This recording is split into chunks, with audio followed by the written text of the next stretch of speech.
Good morning. Hello from Kennebunkport, Maine.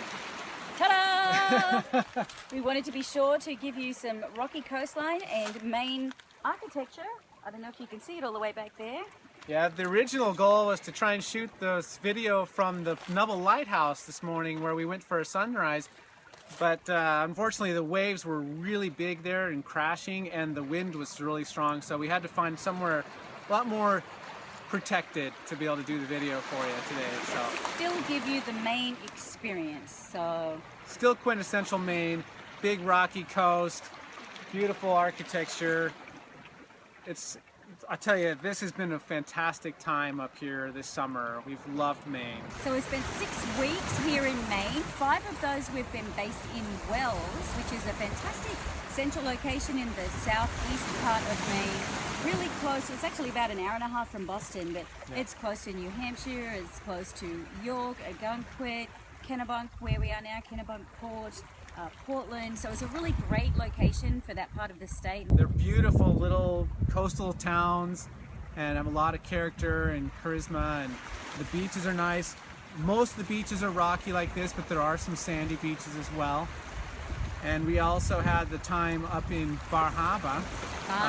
Yeah, Julie is really loving that because here in the Northeast, the New Englanders speak very much like Australia and English, you know, with the Bar Harbor instead of Bar Harbor. So we had a lobster shell here waiting for us for the filming as a prop. Yeah. And lobster's big up in Maine, that's for sure. Everywhere you go, there's lobster dinner, lobster roll, lobster hamburger, lobster pizza. Lobster ice cream. You can even get lobster ice cream.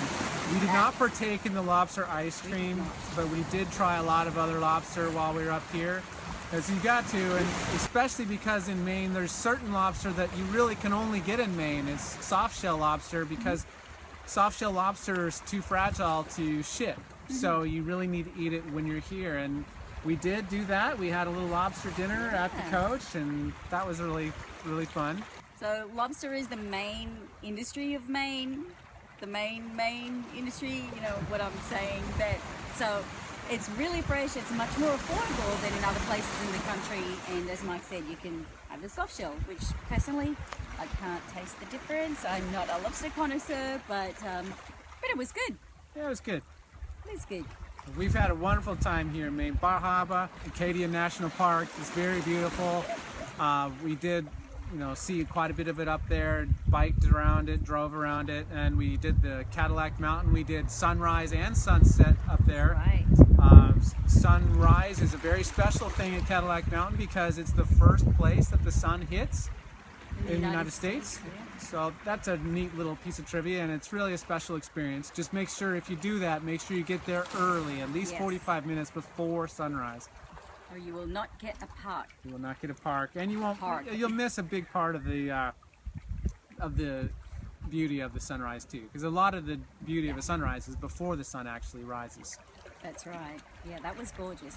Up in Bar Harbor and down here in Wells has been incredibly social. We've met so many new people and people that we haven't just met and caught up with once, but multiple times in a week. So if you're wondering why I'm a little behind in my blog post, that's why, because we've been too busy socializing. Other highlights of our travel in the last 3 months since leaving Colorado in July would definitely be South Dakota. Was fantastic. We loved the Badlands, and we also enjoyed Mount Rushmore, and especially Custer State Park with all the buffalo herds. That was so cool to have just hundreds and hundreds of buffaloes all blocking the roads and going all around the cars. Right in front of the Mini. They're like bigger than our car, yeah, right beside us. So that was a little unnerving, but you've got to drive the wildlife route. They've got fantastic roads in South Dakota, so if you're a real driver like we are, you're going to love the roads of South Michigan. And that was actually a surprise highlight for us. We were staying about an hour north of Detroit. We weren't expecting as much, but we had a fantastic time up there. There's a cute little town, St. Clair, and a few other really cute towns nearby. And from there, we also went up into Ontario, Canada, to a town called Stratford, which is a very English feeling town. Shakespearean, a lot of Shakespearean events and festivals. That was a neat little experience too. We had a nice, fun little excursion up into Canada for that. And Had a probably Tim Hortons donut. Tim Hortons donut. Say the biggest highlight of Michigan though was the Henry Ford Museum. Definitely. In Dearborn. Yeah, in Dearborn, Michigan. That was awesome. We had thought we might be able to just go there for a day, but no way. There's so much to see there between Greenfield Village and the Factory Rouge tour and the Henry Ford Museum itself. Yeah. We spent from open to close Saturday and Sunday and still didn't see it all. So definitely allow for a lot of time. And for sure go there. It's an amazing experience. Even if you're not a car lover, it's not really about the cars. It's the Henry Ford Museum, but there is so much there for everybody. All ages, all walks of life, all interests. There is just so much to see, and it's really, really something that we highly recommend. So put that on your list of things to do when you're in Michigan. Another highlight from the last 3 months would be Niagara Falls. That was one of our big things we wanted to see on this trip. It's been a bucket list item for both of us for a long time. Yeah, and it's beautiful. And one recommendation I would have for you is try and go there with the passport, because it's wonderful to see it from the U.S. side and the Canadian side. There's a lot to experience from either one, and it'd be a shame to get all the way up there and only be able to see it from the one perspective. But if that's all you can do, then you'll still have a great time. There's a lot to do. On the US side, we did the Maid of the Mist boat tour, which takes you right underneath the falls. We did the Cave of the Winds tour, where you walk a wooden boardwalk all the way up to beside and even underneath the falls on the hurricane deck. Yeah. That was crazy. That was super cool. And very wet. So anyway, we did a video on that with a GoPro camera because it's waterproof, and seriously, we've had people tell me, I felt like I was there, I felt like I came away drenched from watching that video. So that was a lot of fun. It was a lot of fun. So after Niagara, we made our way through Vermont and New Hampshire to get here to Maine. Just had a little time in Vermont, literally an overnighter. Really, we jumped off the 95 because it's boring and it's really, really a beautiful drive through the countryside of Vermont. It's a place that I think we'd really like to spend some more time. Yeah, I would like to spend more time there for sure. It's really nice. Not this year. No, not this year. New Hampshire as well. That's what the future's for. For me, with driving around, is I've noticed the roads are a lot smaller and more narrow and a lot more congestion with the higher population up here. But I think one of the bigger notices is tolls. Yes. Growing up in Colorado, we don't really have many tolls at all, and out west there were very few tolls. I think we paid 3 tolls last year. There were a couple days we paid more than 3 tolls in one day here. Like 5. Yeah, and so that's been a big adjustment for a driving style, is squeezing through toll booths and always having the money on hand to be able to pay those tolls. Yeah, because they only take cash, most of them. So most of them, if you don't have take the a little stash of express cash. toll thing. That's right. But that's been a big adjustment, and but at least now we're prepared for that as we head down with our plans for the next few months. And we have got a toll tag now, but that's for the Mini, because the RV it's a different class of vehicle. So when you're doing your budgeting, be sure to check what class of vehicle yours is for the tolls. Ours is, I think, a class 4. And on average, the tolls work out to be 3 to 4 times what it would be for a regular passenger vehicle. So yeah. That is not fun. And you know, we'd like to avoid tolls sometimes, but when you do the math, there's sometimes that it doesn't make sense. You spend more in fuel than you would to go pay the toll. And then there's the time factor. And the time.